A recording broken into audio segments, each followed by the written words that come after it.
TTV Telugu. ఇప్పుడు AP top 10 చూద్దాం.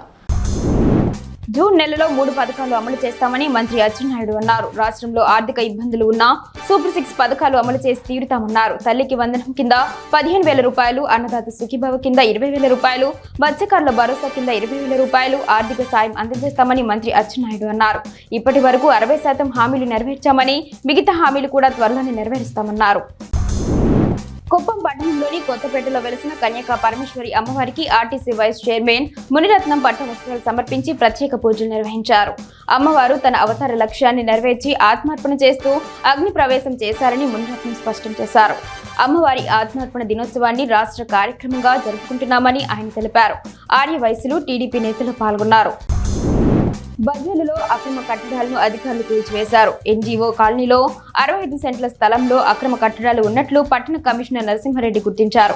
ఈ స్థలాలపై నకిలీ పట్టాలు సృష్టించినట్లు తెలిపారు. ఈ క్రమంలో ఈ స్థలాలకు పట్టాలు కూడా లేకపోవడంతో జేసీబీతో కూల్చివేయించారు. ఇకపై పట్టణంలో అక్రమ కట్టడాలను ఉపేక్షించమని కమిషనర్ స్పష్టం చేశారు. గోల్కొండ మండలం చోర్జిన్ సర్పంచ్ ఆదప్రెడ్డి తన సొంత నిధులతో రహదారిపై ఏర్పడిన గోతుల్లో గ్రావెల్ వేశారు. గోల్కొండ మండలం ఆరిలోవ అటవీ ప్రాంతంలో అసంతృప్తిగా మిగిలి ఉన్న కల్వర్టు గోతులలో గ్రావెల్ వేసి గోతులు పూడ్చారు. ప్రయాణికులు ఇబ్బందులు పడకుండా రహదారి సౌకర్యాన్ని మెరుగుపరిచినట్లు సర్పంచ్ తెలిపారు.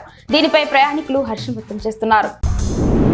విజయవాడ గుణదల మేరీమాత ఉత్సవాల సందర్భంగా శుక్రవారం నుండి నవదిన ప్రార్థనలు ప్రారంభమయ్యాయి. విజయవాడ మేత్రాసన గురువులు బిషప్ తెలగతోటి రాజారావు ప్రారంభించారు. 9వ తేదీ వరకు ప్రతిరోజు సాయంత్రం 6 గంటలకు నవదిన ప్రార్థనలు జరుగుతాయని తెలిపారు. 9, 10, 11వ తేదీల్లో మరియు మాతా ఉత్సవాలు 3 రోజులు అంగరంగ వైభవంగా జరుగుతాయని అన్నారు. దర్శించుకోవడానికి వచ్చే భక్తులు ఎటువంటి ఇబ్బంది లేకుండా ఏర్పాట్లు చేస్తామని తెలిపారు. నరసాపురం, మండవల్లి, దెందులూరు, ఏలూరు 3 టౌన్ పరిధిలో అభయ వాహనం ద్వారా ద్వారకా తిరుమల మండలంలో మహిళా చట్టాలపై అభయ రక్షక టీం అవగాహన కార్యక్రమం నిర్వహించారు. మహిళల రక్షణ కోసం వాట్సాప్ హెల్ప్ లైన్ నెంబర్ 9553351100, అత్యవసర సేవలకు 112 నెంబర్కు డయల్ చేస్తే 10 నిమిషాల్లో పోలీసుల సహాయం అందుతుందన్నారు. బాల్య వివాహాలకు నెంబర్ 1098, సైబర్ నేరాలపై నెంబర్ 1930లలో ఫిర్యాదు చేయాలన్నారు. బద్వేల్లో గత 6 నెలల నుంచి అనుమతులు లేకుండా నడుపుతున్న లిటిల్ ఫ్లవర్ స్కూల్ ను కడప జిల్లా డిప్యూటీ డీఈఓ ఆకస్మిక తనిఖీ నిర్వహించి పాఠశాల యాజమాన్యానికి షోకాజ్ నోటీసులు అందజేశారు. అనంతరం మాట్లాడుతూ అనుమతులు ఉన్న చోట కాకుండా ఎదురుగా ఉన్న శ్రీ సాయి సరిత స్కూల్ తరగతులకు ఆటంకం కలిగించడం తగదని, ఆ స్కూల్ కు ఎక్కడ అనుమతి ఉందో అక్కడికే వెళ్లాలని, స్కూల్ అనుమతులు పూర్తిగా రద్దు చేయబడతాయని శుక్రవారం హెచ్చరించారు.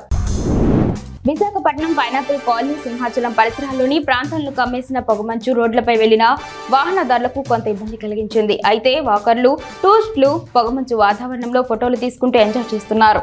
ఉష్ణోగ్రత తగ్గుముఖం పడిన సమయంలో ఉదయం 8:30 కూడా పొగమంచు రావడం వాకర్లకు సంతోషాన్ని కలిగించింది. ప్రకాశం జిల్లా మార్కాపురంలో శ్రీ వాసవి కన్యకా పరమేశ్వరి అమ్మవారి ఊరేగింపు అంగరంగ వైభవంగా జరిగింది. అమ్మవారు ఆత్మార్పణ దినోత్సవం సందర్భంగా ఉదయం నుంచి వివిధ పూజా కార్యక్రమాలు నిర్వహించారు. రాత్రికి అమ్మవారిని వివిధ రకాల పుష్పాలతో అలంకరించి పట్టణ పురవీధుల్లో ఊరేగింపు నిర్వహించారు. అమ్మవారిని దర్శించుకునేందుకు భక్తులు తరలివచ్చారు. మహిళలు వేసిన కోలాట ప్రదర్శన అందరినీ విశేషంగా ఆకర్షించింది. నరసన్నపేట మండలం తండ్రిహలవాణిపేట గ్రామంలో కోడి పందాలు నిర్వహిస్తున్నట్లుగా సమాచారం అందుకున్న స్థానిక ఎస్ఐ దుర్గాప్రసాద్ తో పాటు పోలీసులు, టాస్క్ ఫోర్స్ అధికారులు దాడి చేశారు. శుక్రవారం మధ్యాహ్నం జరిగిన ఈ దాడిలో భాగంగా 36,286 రూపాయలు, 4 కోడి పుంజులు, 6 ఫోన్లు, 1 బైక్ స్వాధీనం చేసుకున్నారు. ఈ కేసులో 11 మంది ముద్దాయిలపై కేసు నమోదు చేసి అరెస్టు చేశారు.